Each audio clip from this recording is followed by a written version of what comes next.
There are places where time stands still, forgotten corners of history where the laughter of children still echoes, even though they vanished long ago. One such place is the orphanage known as the Children of the Forgotten Garden. Abandoned for decades and shrouded in mystery, its crumbling walls conceal a dark truth. What really happened there? And more importantly, do you dare to find out with me?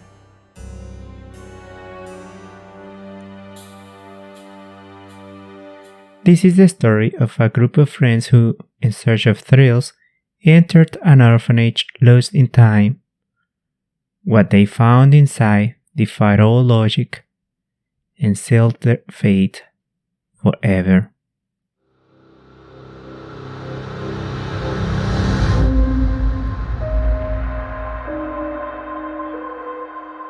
Marcus, Andrea, Louis, Carla, and David were passionate about urban exploration. One night they found an old orphanage online that had mysteriously closed in the 1970s. According to legend, a fire in the kitchen had claimed the lives of several children, but strangely, there were no official records of any victims. It was as if those children had never existed. Driven by adrenaline and curiosity, they decided to explore the orphanage under the cover of night. David brought his camera to document everything. But the moment they crossed the threshold, something felt off. The air was thick and smelled of burnt wood. Something impossible after so many decades. As they wandered through the dark hallways, they found old toys scattered on the floor, as if they had been abandoned mid-play. But the most disturbing sight was in the dining hall. On the wall, written in crayon, someone had left a message. Don't play with them.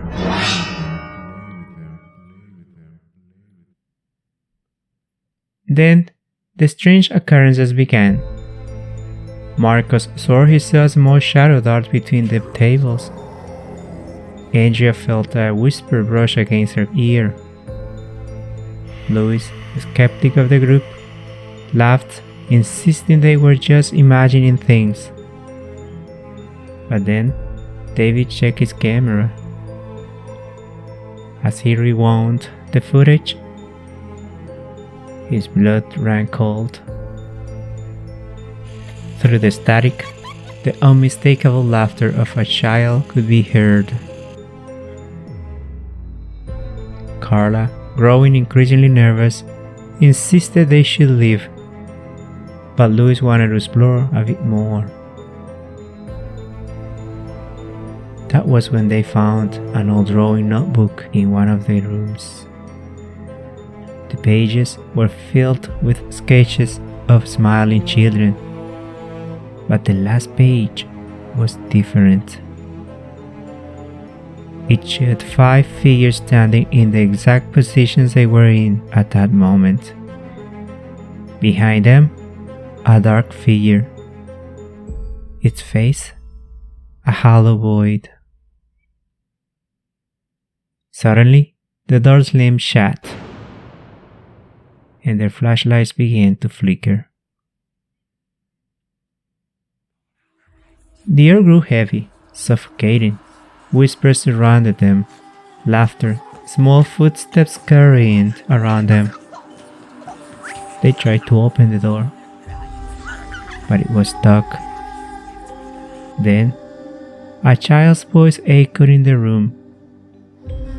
Play with us.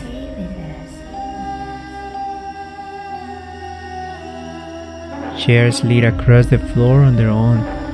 A ball rolled slowly to Louis's feet. Without thinking, he kicked it back.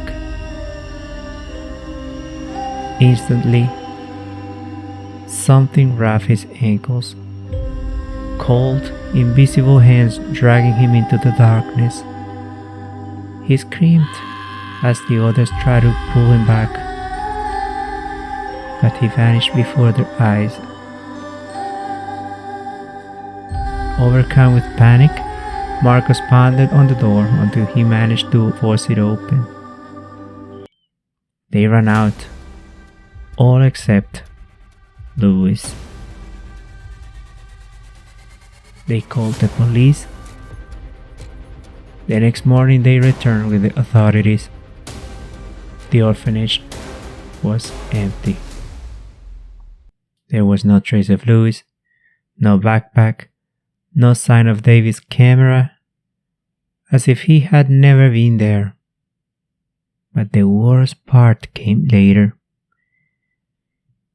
Andrea checked the photos on her phone, and in the last group photo where Louis had been standing, there was only a faceless child holding her hand.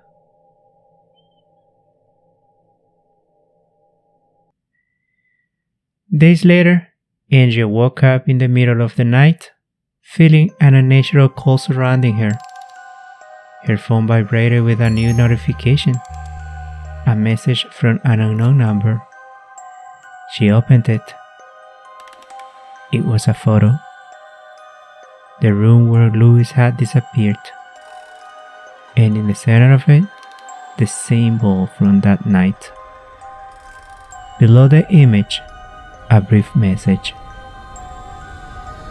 Your turn, your turn, your turn, your turn. If this story sends chills down your spine, remember to subscribe, leave a like, and share this tale with others who enjoy the thrill of the unknown. Your support allows us to keep exploring the darkness and bringing you more bone-chilling stories. Until next time,